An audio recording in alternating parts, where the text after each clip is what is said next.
It was springtime on the island of Sodor. The sun was shining and the birds were singing. All the engines loved this time of the year. Emily thought the island had never looked more beautiful. But that night, there was a big and blustery storm. High winds swept across the island. Trees were blown down. A water tower fell over.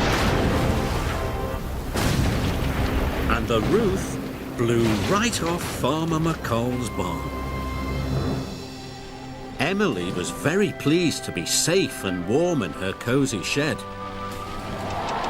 She could hear the wind outside.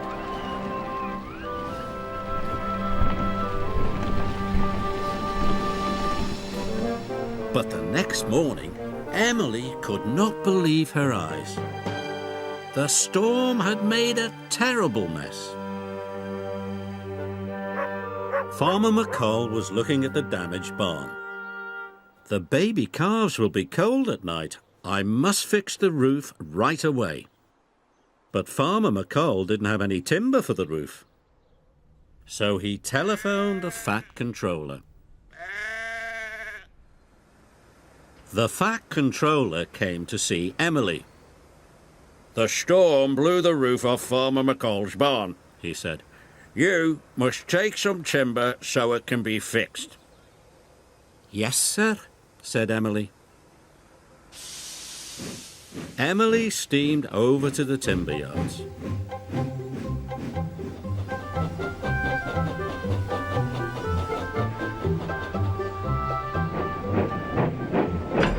She buffered up to the timber wagon and raced off to Farmer McColl's as fast as she could.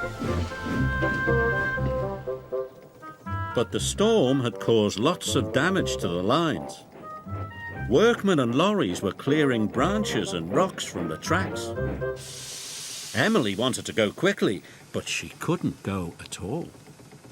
"Bother," said Emily crossly. Trevor and the workmen were trying to move the tree, but moving it was taking a long time.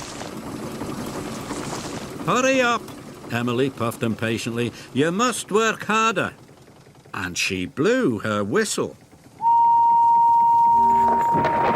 Trevor was working as hard as he could. At last, he pulled the tree off the track. But Emily didn't say thank you to Trevor. All she said was, "About time."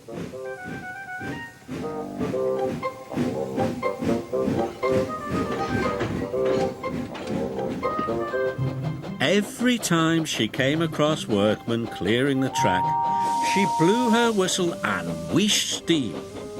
This made the workmen cross. But Emily thought it made them work harder. Then Emily came across a fallen water tower. It had crashed onto her line. "Oh, no!" she cried. Elizabeth was helping the workmen push the tower off the track. The tower was very heavy. Emily decided to boss Elizabeth too. "Hurry up," she wheezed. And she blew her whistle as loud as she could. "Not if you ask like that," sniffed Elizabeth crossly. "I've got an urgent delivery," said Emily. But Elizabeth didn't listen. She simply went back to work. Emily blew her whistle again, but the more she blew her whistle, the slower Elizabeth seemed to go. Emily thought she would never get to Farmer McColl's. The skies were darkening and night was on its way.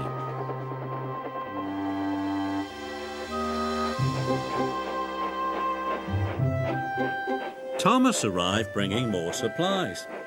"Hello," Thomas tooted. Emily complained about Elizabeth. "She won't do a thing I tell her."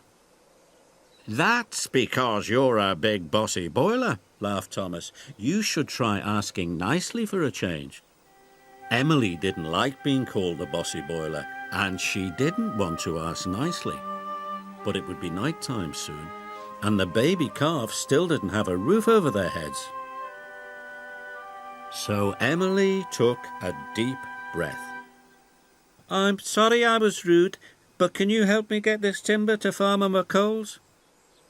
Please, it's to help the baby calves." Elizabeth smiled. "Why, certainly," she puffed. "I'll get your track cleared in no time." Emily was surprised. Thomas was right. Asking nicely was just like magic. Elizabeth pushed with all her puff. The tower was heavy, but with a mighty heave, the track was clear.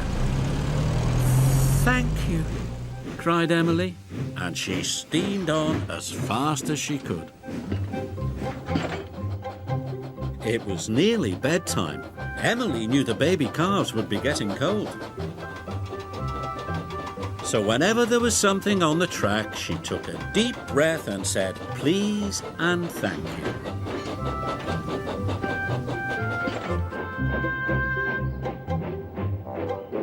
At last, Emily arrived at Farmer McColl's, and the timber was quickly unloaded.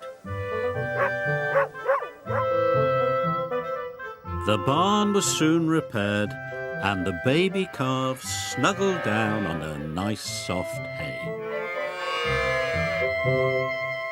"Thank you, Emily," said Farmer McColl.